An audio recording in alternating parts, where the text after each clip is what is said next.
Atuh. Bismillah, alhamdulillah, assalatu wassalamu ala rasulillah, la hawla wa la quwwata illa billah wa ba'du.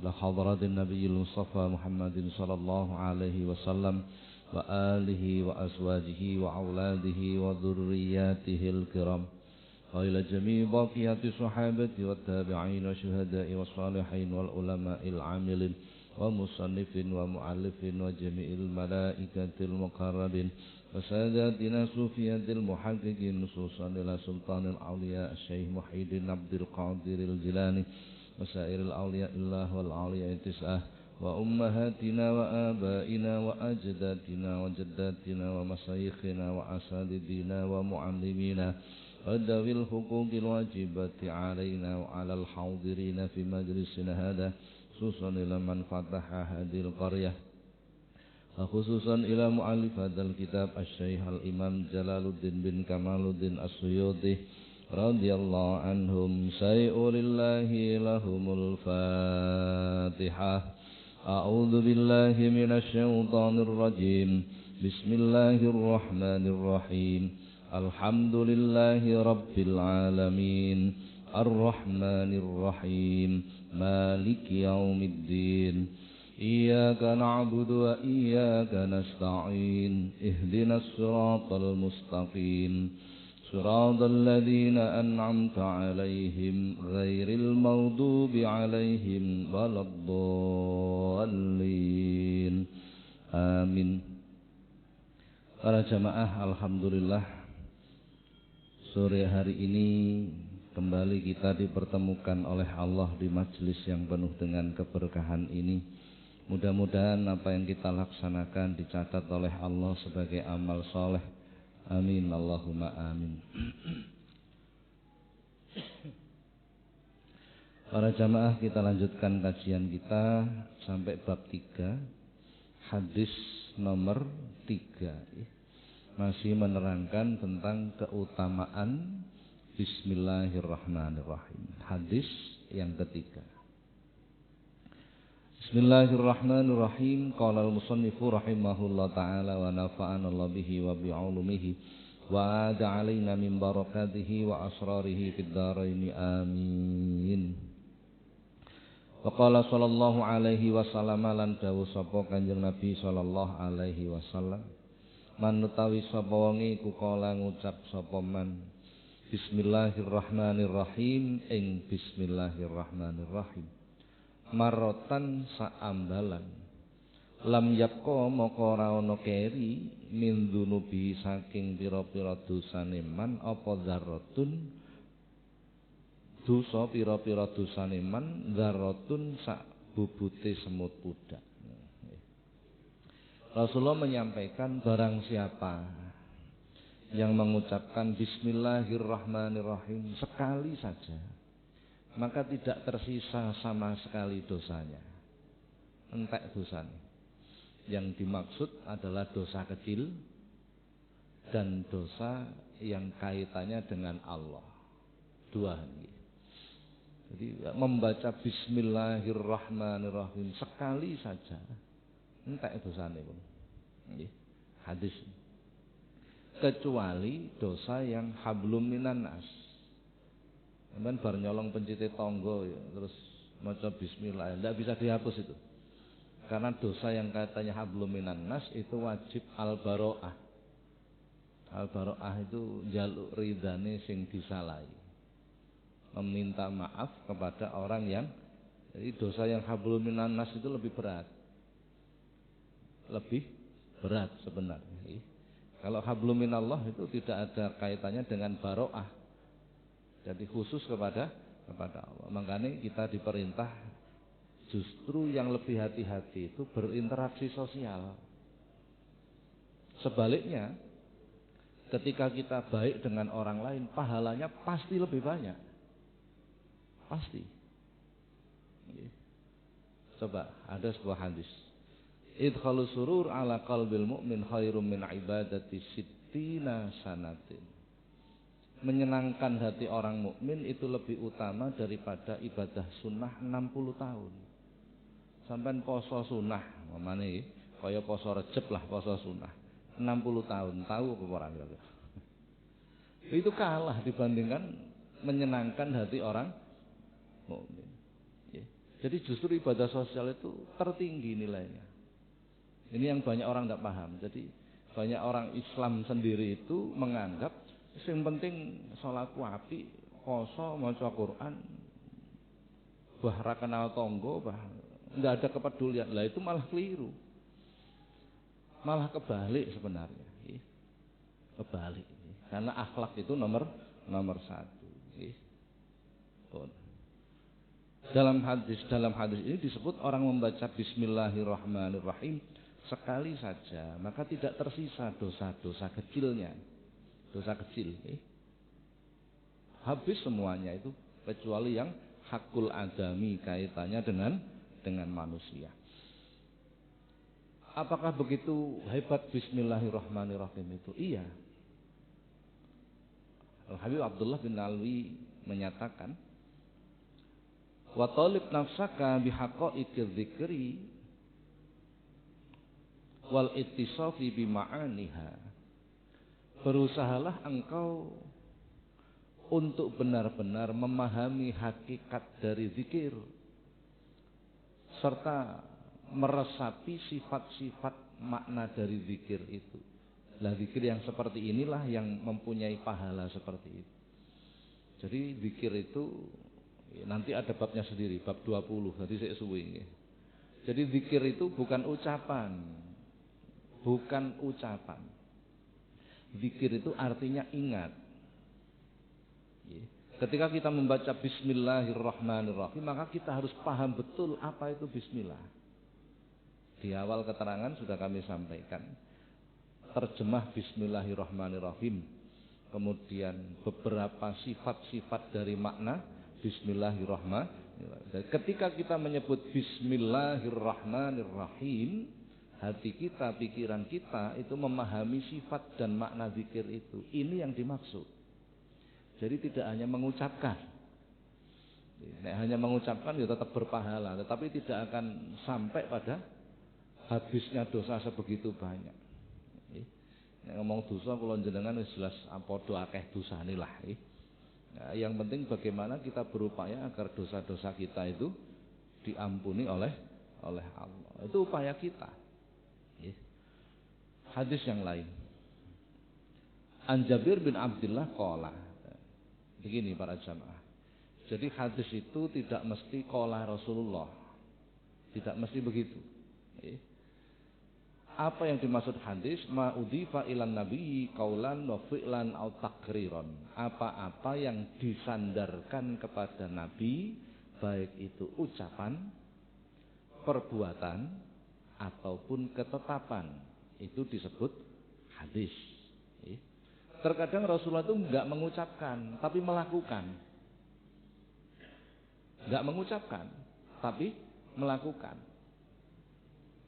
Lah ketika Rasulullah melakukan, maka sahabatlah yang bercerita. Sahabat yang bercerita. Ra'aitu Rasulullah, saya melihat Rasulullah melakukan ini. Yang mengatakan para sahabat. Rasulullah tidak mengatakan. Itu juga disebut hadis. Nah, jadi ini yang harus kita pahami. An Jabir bin Abdullah radhiyallahu anhu, sahabat Jabir mengatakan, apa yang disampaikan sahabat Jabir itu, sami'tu an Rasulillah, beliau mendengar dari Rasulullah. Lama nazala Bismillahirrahmanirrahim, ketika diturunkan Bismillahirrahmanirrahim dari Allah menuju sama'ud dunya, kemudian diterima oleh penerima di dunia ini. Harabal ghammi ilal masyriq, maka semua awan, semua mendung ini menyisih, berlari ke arah timur, memberikan ruang untuk perjalanan turunnya ayat Bismillahirrahmanirrahim. Wasakanatir riyah, dan angin pun berhenti, tidak bergerak sama sekali. Wa asqabul bahaim bi adzaniha, semua hewan terdiam.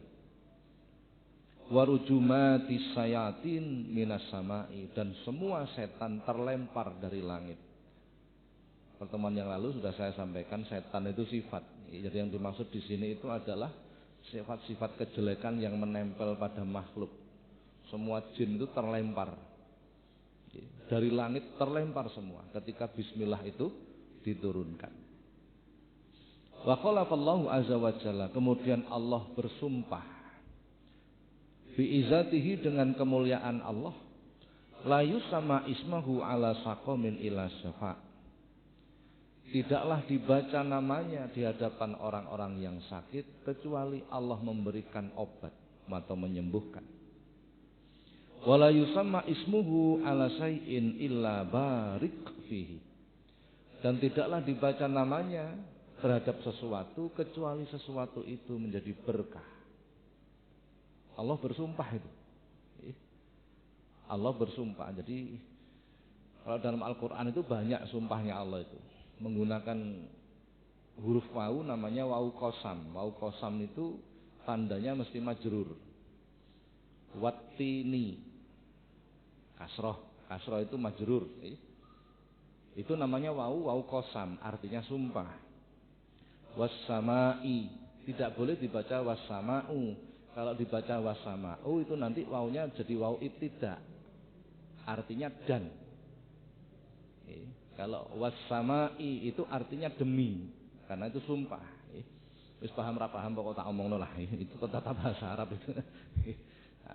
Allah bersumpah dengan kemuliaan Allah. Ini kalau Allah sumpah itu berarti sudah luar biasa. Tidaklah namanya disebut di hadapan orang yang sakit kecuali Allah memberikan obat. Berarti sebuah kepastian. Sebuah kepastian. Tidaklah namanya disebut di hadapan sesuatu kecuali sesuatu itu menjadi berkah. Apa berkah itu? Berkah itu ziyadatun ni'mah wal khair. Bertambahnya nilai dan kebaikan. Yang bertambah itu nilai. Kualitas, bukan kuantitas. Kualitasnya yang bertambah. Suatu ketika ana wong miskin tuku sego sak bungkus dipangan bareng sak omah. Dia, istrinya, anaknya telu mangan sego sak bungkus. Ini cara logika ndak akan pernah kenyang mereka. Wong sego sak bungkus dipangan wong 5. Tapi karena berkah, orang ini orang soleh, istrinya solihah, anak-anaknya orang soleh, maka diberikan keberkahan dan membaca bismillah. Rezekine iku rezeki sing halal, dibacakan bismillah sebelum memakan, maka menjadi berkah. Wong 5 mangan sak bungkus itu marem. Apa marem itu? Marem itu apa marem itu? Sulit bahasa Indonesianya, marem itu sulit nih. Apa ini? Mungkin lebih mendekati puas. Walaupun tidak kenyang tapi ada kepuasan. Ana wong mangan imbuh ping 7 sik gak puas-puas lho. Karena tidak ada keberkahan. Tidak ada. Lah ini banyak orang, ya Allah, akhir zaman ini banyak orang itu yang sudah mulai tidak terlalu percaya dengan nilai keberkahan. Betul itu. Betul ya. Matematikanya lebih mendominasi. Nek bayaran sakmene gak cukup lah kan.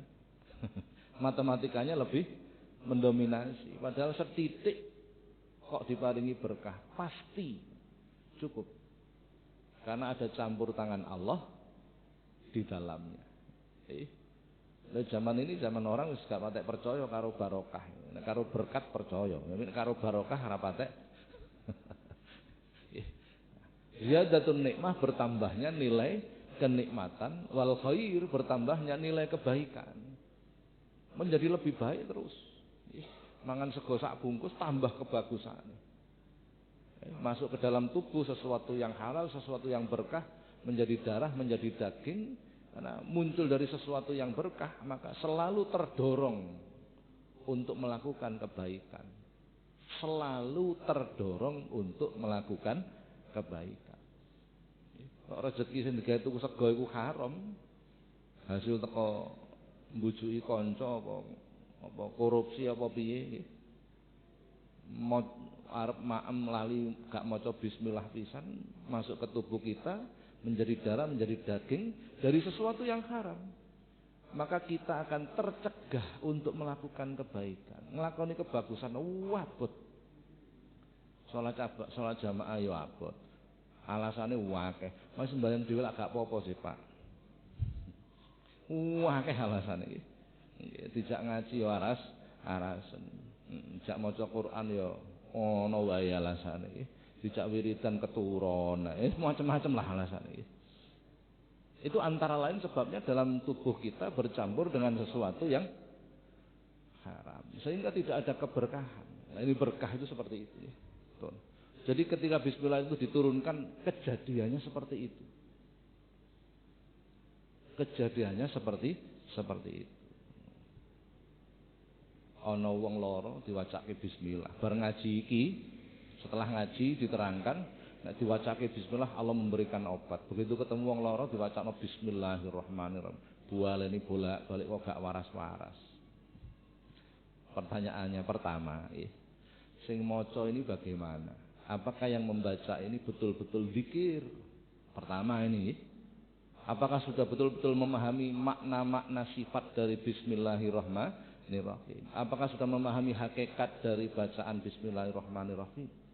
Pertama. Kalau hadis pasti benar, apalagi Allah bersumpah. Yang kedua, apakah yang membaca punya keyakinan?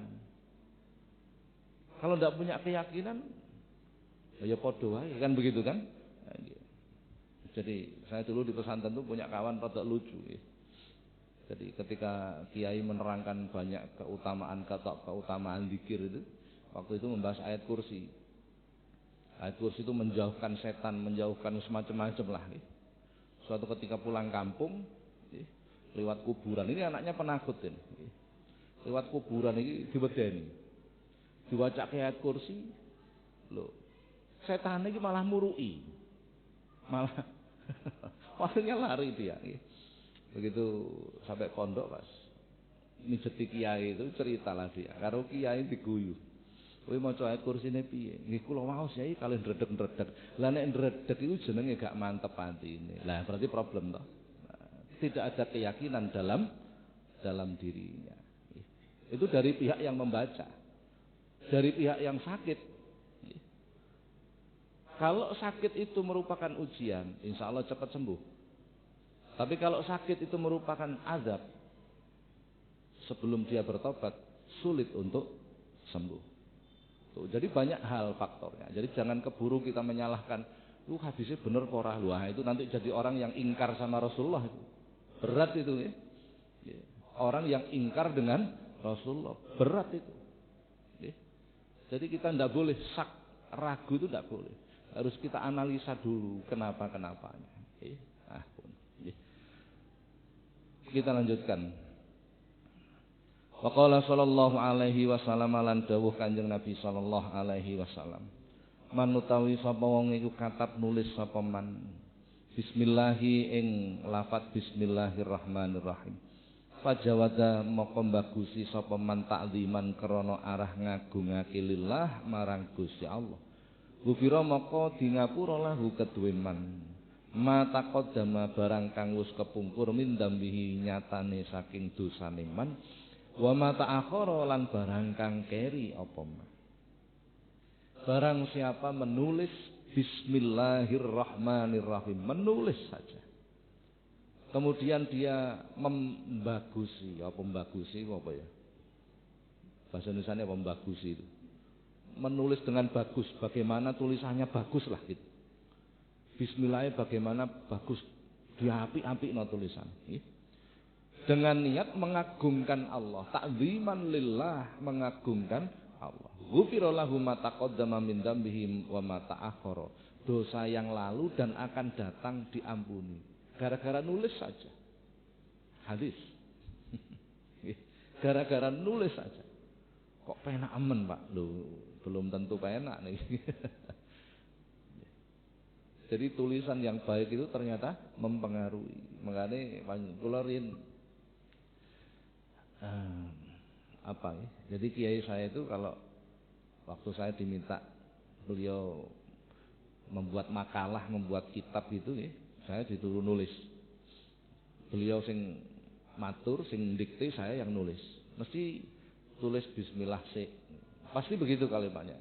Tulis bismillah dulu, baru yang nulis yang lain. Ternyata ada hadisnya. Jadi menulis bismillah, tulisannya diapii dengan niat mengagungkan Allah, ini yang berat. Ini yang berat, mengagungkan Allah itu niatnya, bukan nulisnya. Nulis apik gampang, tidak sulit nulis bagus itu. Mengagungkan Allah itu bukan hal kecil. Betul-betul kita memuliakan Allah, sebagaimana kita memuliakan Syahrul Hurum, bulan-bulan yang dimuliakan Allah. Bulan yang dimuliakan Allah itu 4. Rajab, Dzulqa'dah, Dzulhijjah, Muharram. Sekarang ini termasuk bulan yang dimuliakan Allah. Ramadan itu bukan Syahrul Hurum, bukan bulan yang dimuliakan Allah, bukan. Ramadan itu sebutannya Sayyidus Syuhur, bulan yang terbaik. Bulan yang dimuliakan Allah yang 4 ini, Rajab, Dzulqa'dah, Dzulhijjah, Muharram. Quran itu inna iddatash syuhuri indallahi 12 syahran fi kitabillahi yauma khalaqas samawati wal ard minha arba'atun hurum. Hitungan bulan itu 12. Dari 12 itu minha arba'atun hurum, terdapat 4 bulan yang hurum. Hurum itu dimuliakan. Termasuk Rajab. Bagaimana memuliakan bulan Rajab? Lah kan sebagaimana kita menulis bismillah dengan niat mengagungkan Allah, memuliakan Allah. Bagaimana memuliakan Allah? Itu kan butuh ilmu. Kan butuh ilmu. Kalau nggak tahu ilmunya tetap nggak tahu bagaimana kita memuliakan Allah, memuliakan Syahrul Hurum. Nah, jadi butuh keilmuan untuk bisa memuliakan. Dalam hadis yang lain, Rasulullah menyampaikan in aradtumur rahata waqtal mauti minal atas wa najata minas syaitan wal khuruja ma'al iman fahtarimu hadhihi syuhura kullaha. Bila kalian ingin ketika nazak nanti tidak merasa haus, ketika nyawa kita mau dilepas itu kan haus rasanya, tidak terasa haus bila ingin seperti itu. Wa najata minas syaiton, dan bila kalian ingin ketika hidup itu menang melawan setan, tidak mudah terpengaruh. Wal khuruja ma'al iman, dan bila kalian ingin mati tetap bawa iman. Fakhtarimu hadhihi syuhura kullaha, maka muliakanlah bulan-bulan yang dimuliakan Allah. 4 bulan ini disuruh memuliakan semua. Bagaimana caranya? Bikasrotis syam, sing akeh poso. Sing akeh poso. Jadi kalau ada pertanyaan Rajab itu puasanya berapa hari? Jawabannya gampang, sing akeh, gitu toh. Ini dalilnya. Ini dalilnya. Fahtarimuha bikasratis syam, sing akeh poso. Wa nadam ala masalafa minal asam, perbanyaklah tobat kepada Allah, introspeksi diri terus tobat. Ini cara memuliakan 4 bulan ini. Caranya memuliakan seperti itu. Wa nadam ala masalafa minal asam, memperbanyak introspeksi diri dan bertobat. Yang ketiga, wadzkuru khaliqal anam, perbanyak zikir kepada Allah. Ini caranya. Jadi cara memuliakan Syahrul Hurum itu begitu. Nah, bagaimana cara memuliakan Allah? Nah, ini lebih mudah, teorinya lebih mudah. Apa? Meninggalkan larangan, melakukan perintah, memperbanyak sunnah. Sudah. Cuman 1 tok. Nek mau kan 3. Lagi siji tapi wakeh gitu. Meninggalkan larangan, melakukan perintah, memperbanyak sunnah. Itu memuliakan Allah. Jadi ketika kita menulis Bismillahirrahmanirrahim, apa kesunahannya lakukan. Apa yang menjadi perintah lakukan. Apa yang menjadi larangan tinggalkan. Nah, itu yang berat sebenarnya. Jadi para jamaah menulis bismillah saja dengan niat mengagungkan Allah itu menjadikan dosa kita diampuni oleh Allah. Qala Abdullah bin Mas'ud, sahabat Abdullah bin Mas'ud, "Faman arada an yunjiyahullahu minaz zabaniyah falyakulha liyaj'alillahi bi kulli harfin junnatun ay wiqayatun." Barang siapa yang ingin diselamatkan Allah dari malaikat zabaniyah, maka bacalah bismillahirrahmanirrahim. Liyaj'alillah, agar Allah menjadikan bikuli harfin, pada setiap huruf dari bismillah itu, junnatun ay wiqayatun, tameng atau pelindung.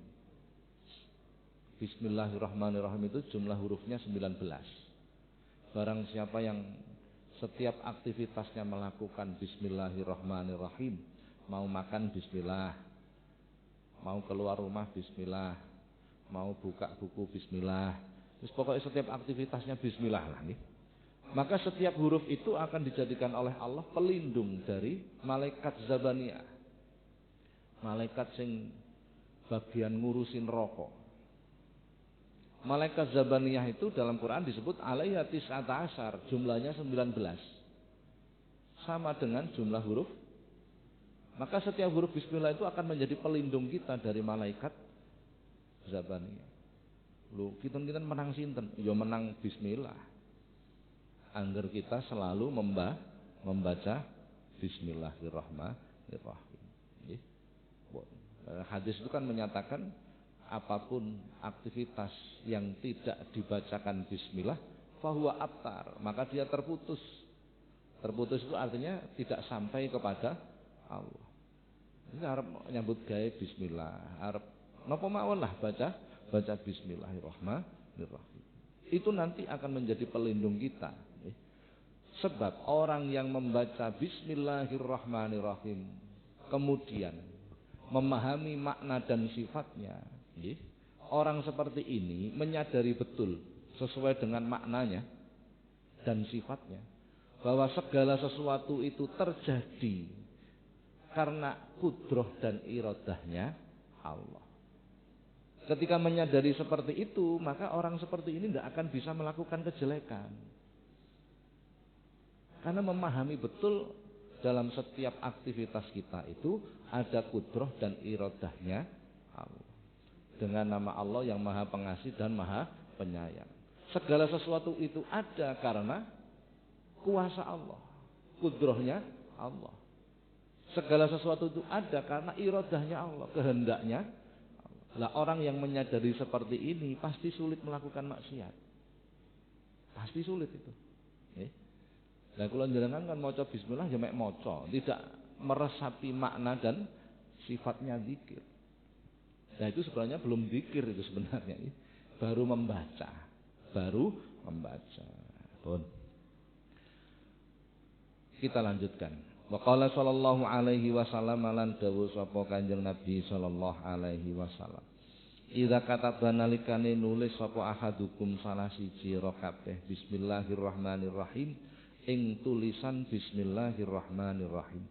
Fal yamudda maka becik ndawake sapa ahad ar-rahmanu ing kalimah ar-rahman. Ternyata nulisnya juga ada caranya. Rasulullah mengatakan bila seseorang menulis bismillahirrahmanirrahim maka hendaknya memanjangkan tulisan ar-rahman. Huruf nunnya dalam rahman itu dipanjangkan. Loh, nulis tok itu tibake ana ilmune. Kenapa dipanjangkan ar-rahmannya? Karena kita lebih banyak berharap di situ daripada di ar-rahimnya. Ini sudah saya terangkan di awal sebenarnya. Saya ulangi lagi lah supaya lebih jelas. Bismillahirrahmanirrahim dengan menyebut nama Allah Ar-Rahman yang maha pengasih bagi semua makhluk. Ar-Rahman yang maha pengasih di dunia. Ar-Rahim yang maha penyayang khusus bagi orang-orang yang mukmin. Ar-Rahim yang maha penyayang nanti di akhirat. Karena sifat rahmanya Allah, maka semua makhluk itu mendapatkan rezeki. Tidak hanya manusia, kewan ya diparingi rezeki, tumbuhan diberi rezeki. Orang yang taat diberi rezeki, orang yang kufur diberi rezeki, orang kafir sekalipun tetap diberi karena Ar-Rahman. Ar-Rahim khusus. Allah hanya memberikan sifat rahimnya kepada orang-orang yang iman saja. Lah kula jenengan iki kan imane gak mesti. Imane ora mesti. Kadang ya kuat, kadang sembahyang jamaah ya rutin, ngrasani wong ya istiqomah.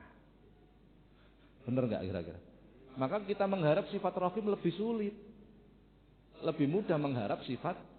Nah itu yang dimaksud. Maka memanjangkan kalimat Ar-Rahman. Karena lebih bisa kita harapkan sifat Rahman itu daripada sifat Ngeten para jamaah. Kula jenengan niki nek diarani wong iman, ya iman. Tapi iman yang belum baik. Nggih. Kita itu masih kategori belajar iman. Ndak usah ngomong yakin. Nek jare arek Surabaya kemoncolen ngomong yakin. Al yakinu al imanu kulluhu kata Rasulullah. Yang disebut yakin itu ketika 73 cabang iman berkumpul jadi satu. Jadi puncak iman itu namanya yakin.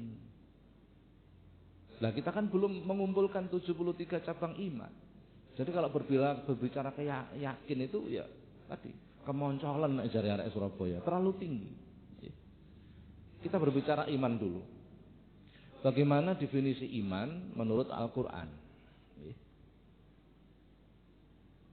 Allah Subhanahu wa taala berfirman, "Innamal mu'minuna alladzina idza dzukirallahu wajilat qulubuhum wa idza tuliyat 'alaihim ayatuhu zadatuhum imana wa 'ala rabbihim yatawakkalun." Sampai sini saja kita sudah kalah. Innamal mu'minuna, sesungguhnya orang-orang mukmin itu idza dzukirallah, ketika disebut asma Allah, wajilat qulubuhum, bergetar hatinya. Krungu adzan Allahu Akbar, bergetar hatinya. Sampeyan yang ngono ta? Wis padha kalih kula belas nggih. Gelem jawab adzan wis alhamdulillah. Betul itu. Kalau melihat tanda-tanda iman seperti ini, kita berarti jauh. Kita ini masih belajar menjadi orang yang beriman yang lebih baik. Loh, ngoten nih. Padahal sifat rahim itu hanya diberikan kepada orang iman. Berat kita mendapat sifat rahim itu. Wa idza tuliyat 'alaihim ayatuhu zadatuhum imana. Ketika dibacakan ayat-ayat Allah, zadatuhum imana, bertambah keimanannya. Ana wong maca Quran, kita mendengarkan, imane tambah, walah tambah adoh meneh. Tapi yo enggak ngerti artine, kan begitu kan? Bagaimana mungkin iman kita tambah? Iya kan? Wa 'ala rabbihim yatawakkalun, dan hanya kepada Allah berserah diri. Sementara kita lebih banyak bertawakal kepada duit, kepada kemampuan diri, kan begitu kan? Nah, ada nanti bab sendiri tentang tawakal, insyaallah kita terangkan lain waktu nek gak lali. Ya karena iman kita ini masih kadang bertambah kadang berkurang. Nek tanggal 6 iku meseman, nek tanggal tuwek ngamukan, itu kan bertambah dan berkurang itu berarti nggih. Nah, maka kita ini lebih banyak mengharapkan sifat rahmannya Allah. Ini namanya orang yang tahu diri, gitu loh maksudnya nggih. Wah, aku iki imanku sik mendrik-mendrik, kadang yo apik, kadang yo elek, kadang yo pokro, kadang gak pokro. Aku nek mengharap sifat rahim koyoke berat. Ini namanya orang yang tahu diri. Bisa introspeksi diri. Akhirnya memanjangkan tulisan Ar-Rahman karena lebih banyak berharap sifat rahmannya Allah. Loh, jadi nulisnya dengan cara begitu. Masya Allah, luar biasa. Agama kita itu sempurna sudah. Sampai nulis-nulis wae diatur, mlebu jeding diatur, nyambut gawe diatur. Coba bayangkan, sempurna agama kita, luar biasa. Pun para jamaah, inilah lebih kurang 3 hadis ini menerangkan tentang keutamaan membaca Bismillahirrahmanirrahim serta menulis Bismillahirrahmanirrahim. Sudah sampai sini dulu, barangkali ada pertanyaan dipersilahkan. Salam Yai. Oh nggih, monggo. Assalamualaikum warahmatullahi wabarakatuh. Tadi Yai menerangkan cara merayakan bulan Rajab, salah satunya yaitu perbanyak puasa atau berzikir. Apabila kami tidak mampu atau tidak kuat berpuasa, disuruh perbanyak zikir. Kira-kira zikir seperti apakah yang diajarkan Rasulullah atau amal-amalan yang lain diperintahkan oleh Rasulullah? Dan apabila kami tidak bisa membaca zikir-zikir yang lain, kami bisa hanya mengamalkan lafaz la ilaha illallah atau istighfar atau sholawat, dan apakah itu dibenarkan? Terima kasih atas penjelasannya. Assalamualaikum warahmatullahi wabarakatuh. Waalaikumsalam warahmatullahi wabarakatuh. Untuk bulan Rajab, cara memuliakannya pertama bikasroti siang, memperbanyak puasa. Puasane pirang dina Pak bulan Rajab? Ya sing akeh. Sudah, itu tadi dalilnya. Sing penting diupayakan tidak menyamai Ramadan. Berarti tidak 1 bulan penuh. Walaupun 1 bulan penuh ya gak apa-apa sakjane. Tapi supaya tidak seolah-olah wajib. 1. Bagaimana niatnya? Ya niat puasa sunnah bulan Rajab. Niatnya seperti itu. Enggak mampu puasa utawa awake kudu gak sehat, kemudian memperbanyak zikir, apa boleh? Boleh. Jadi begini para, ini kan sunnah. Sunnah itu kan dilakukan lebih baik. Itu kan sunnah begitu. Gak poso ya gak apa-apa, gak zikir ya gak apa-apa. Sebenarnya seperti itu. Dalam rangka mencari sesuatu yang lebih baik, maka sebaiknya kita lakukan. Jadi kalau terangnya sekedhik. Kalau wau poso, kira-kira rada awan ana tamu. Dalam agama kita diperintah memuliakan tamu. Cara memuliakan tamu, tamune dipinarake, disuguhi dhisik, baru ditanya. Kan begitu caranya, akhlak itu, akhlak itu. Jadi tamu sebelum ditanya, sebelum menyampaikan kebutuhannya, disuguhi dulu, disuguhi. Nek tamune disuguhi, tuan rumah poso, itu namanya ndak punya akhlak, ndak punya akhlak. Monggo, ngapunten kula prei, iku jenenge ra duwe akhlak. Jadi ketika saya manggake, saya juga membatalkan puasa. Betul, dan itu rezeki. Kenapa? Dapat pahalanya puasa dan dapat pahalanya menyenangkan orang mukmin. Bukankah menyenangkan orang mukmin lebih baik daripada ibadah sunnah 60 tahun? Jadi sesuk nek poso sunnah, sampean silaturahmi nang gone wong-wong. Itu jenenge modus juga niat poso kan begitu kan? Nah, jadi agama kita itu sederhana kok. Betul, betul, sederhana sekali. Zikir apa yang kita lakukan tidak disebut, atau bahasa lebih tepatnya saya belum pernah tahu, belum pernah menjumpai dalam kitab-kitab, dalam hadis yang menerangkan zikir tertentu di bulan Rajab.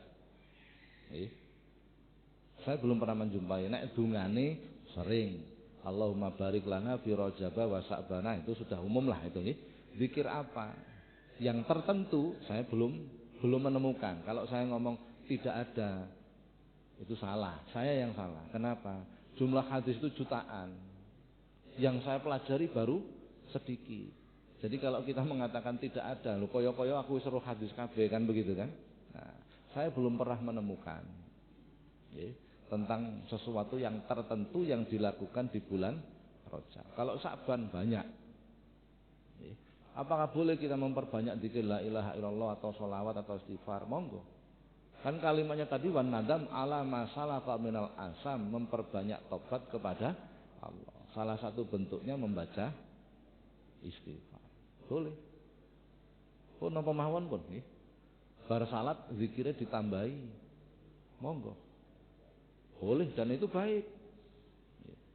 Jadi zikir yang dilakukan setelah sholat itu adalah zikir yang terbaik. Zikir sing ngiring-ngiringi sholat itu zikir yang terbaik. Nah, silakan memperbanyak zikir. Saya sekedar cerita. Sebelum berangkat haji yang pertama tahun berapa itu 90-an. Saya bertemu seorang ulama besar, Kiai Ahmad Siddiq. Al-Maghfurlah Kiai Ahmad Siddiq.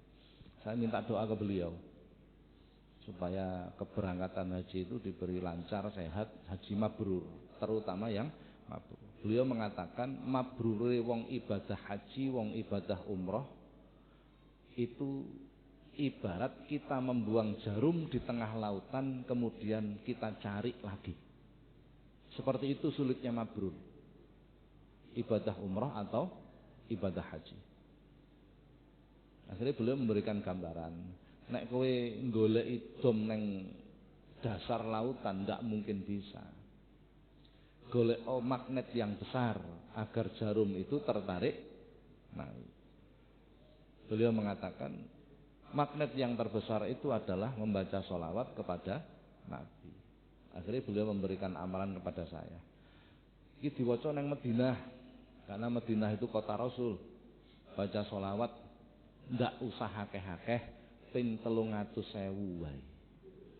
Kalimat ini yang perlu kita garis bawahi. Ndak usah akeh-akeh, ping 300.000 wae.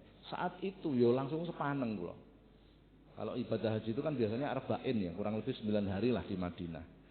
Jadi 300.000 dibagi 9, matematika jalan di sini. Berarti sedina kudu kan begitu toh? Begitu mulai besar-besar saya mulai paham. Ternyata betul 300.000 itu sedikit, tidak banyak. Lihat Quran.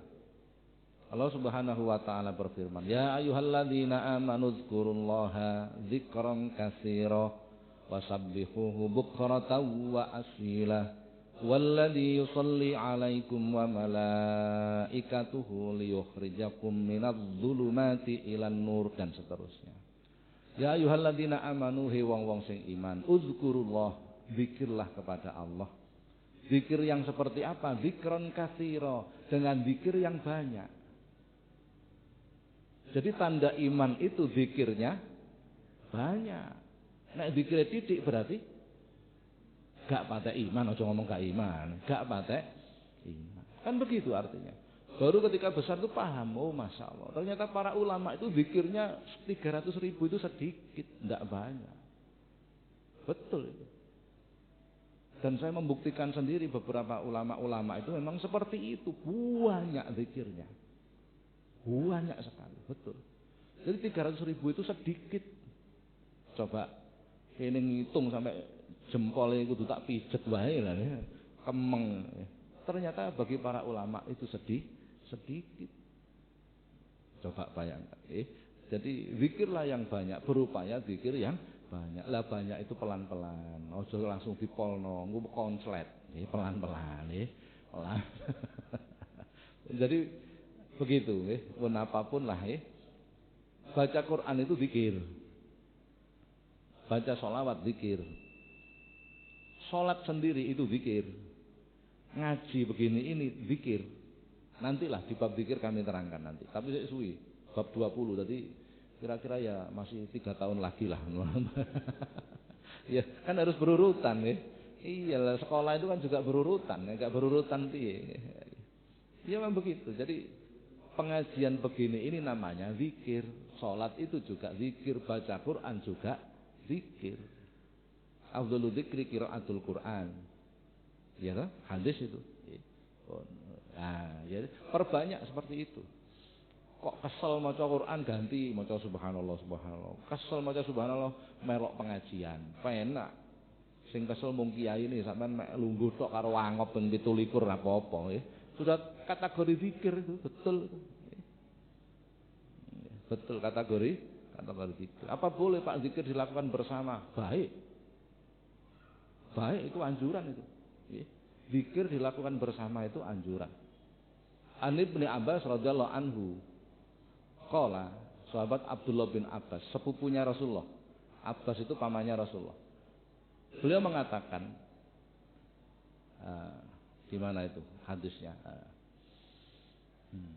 Inna raf'a sauti hina yansarifun nasi minal maktubati kana ala ahdin Nabi sallallahu alaihi wasallam. Sesungguhnya mengeraskan zikir setelah sholat 5 waktu telah dilakukan semenjak zaman Nabi. Jadi mulai zaman Rasulullah itu bar sholat 5 waktu Rasulullah kalau baca zikir keras, sehingga para sahabat paham apa yang dibaca Rasulullah. Paham apa yang dibaca Rasulullah. Kalau coba Rasulullah kalau diam, para sahabat tahu enggak yang dibaca Rasulullah apa? Diriwayatkan oleh Imam Muslim. Hadis tadi diriwayatkan oleh Imam Muslim, sahih. Nggih. Loh, kemudian bagi yang habis sholat gak baca zikirnya keras, apa itu disebut dengan bid'ah, Pak? Iya. Nah, jadi sampeyan lakoni nang kene termasuk napa? Betul itu, nggih. Khutbah Jumat pakai podium apa ku bid'ah? Iya, zaman Rasulullah enggak pakai podium. Iya, Quran sing panjenengan waca itu juga bid'ah, sama. Zaman Rasulullah Quran itu tidak ada harokat, tidak ada titiknya. Lah Quran yang ada sekarang itu disebut apa? Apakah bid'ah? Iya, bid'ah. Bid'ah itu 5. Macamnya bid'ah itu 5. Ada bid'ah wajibah, bid'ah yang wajib. Harus. Contoh, ilmu tajwid. Itu adanya ilmu tajwid itu 200 tahun setelah zaman Rasulullah itu. Idgham, ikhfa, idhar. Zaman Rasulullah tidak ada itu. Orang kalau baca Quran tanpa ilmu tajwid malah dosa, kan begitu kan? Maka belajar ilmu tajwid hukumnya wajib. Padahal itu bid'ah. Maka disebut bid'ah wajibah, bid'ah yang wajib. Ada bid'ah yang mandubah, sunnah. Bid'ah yang sunnah. Panjenengan mengadakan rutinan ngaji setiap hari Senin. Ini bid'ah. Rasulullah tidak ada perintah atau syariat yang mengajarkan nek dina Senin pengajian ya, tidak ada. Ada enggak? Tidak ada perintah itu, tidak ada. Jadi ngaji setiap hari Senin ini tidak disyariatkan. Iya. Tapi yang dilakukan itu sesuai dengan semangat agama, maka disebut bid'ah mandubah, bid'ah yang sunnah. Seperti panjenengan traweh. Zaman Rasulullah itu tarawih dewe-dewe di rumah. Zaman Khalifah Umar bin Khattab, delok teng masjid itu wong sembahyang kok dewe-dewe tarawih. Akhirnya beliau menyampaikan, tahun ngarep kumpul nih. Tarawih kayak bareng. Golek imam sing bacaane bagus. Tahun depan dilakukanlah oleh para sahabat. Sayyidina Umar mengatakan, "Hadza khairu bid'ah." Ini adalah bid'ah yang terbaik. Maka disebut bid'ah yang mandubah, bid'ah yang sunnah. Loh, panjenengan mbancaki anak ulang tahun, kemudian mengadakan di situ baca Quran, doa bersama. Apa itu disyariatkan? Tidak, itu bid'ah. Tapi semangatnya, isi kegiatannya itu sesuai dengan ajaran, maka disebut bid'ah mandubah, bid'ah yang sunnah. Nerangno niki dawa, gak mari-mari wis adan piye kene. Lah bagi orang-orang yang tidak memahami ini akhirnya menggunakan dalil satu, kullu bid'atin dhalalah, hanya itu tok dalile. Menerjemahkan kullu setiap. Loh, padahal enggak begitu. Kullu itu tidak artinya setiap, bukan. Nggih. Kullu itu tidak mesti artinya setiap. Contoh, wa ja'alna minal ma'i kulla shay'in hayy. Quran. Dijadikanlah dari air segala sesuatu itu hidup.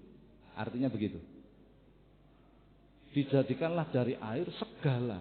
Kullu diartikan segala. Segala sesuatu itu menjadi hidup. Kalau takoni jenengan, malaikat itu teko napa bahane?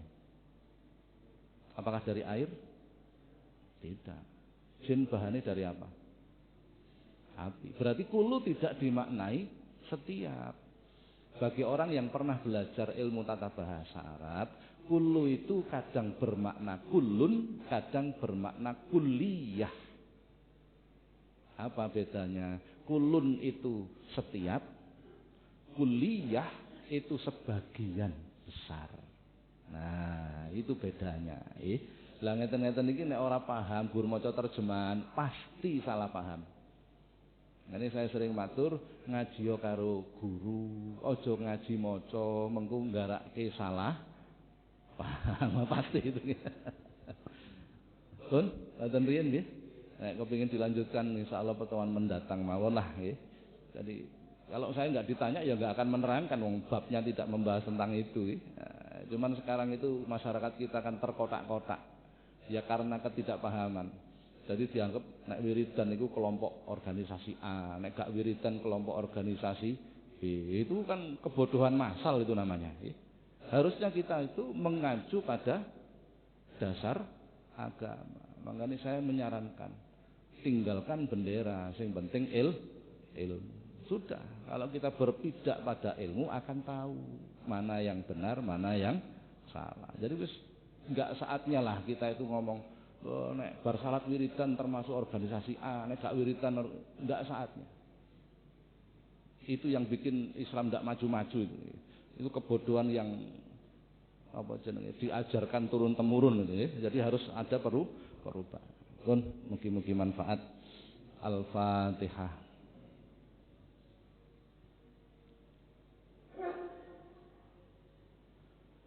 Assalamualaikum warahmatullahi wabarakatuh.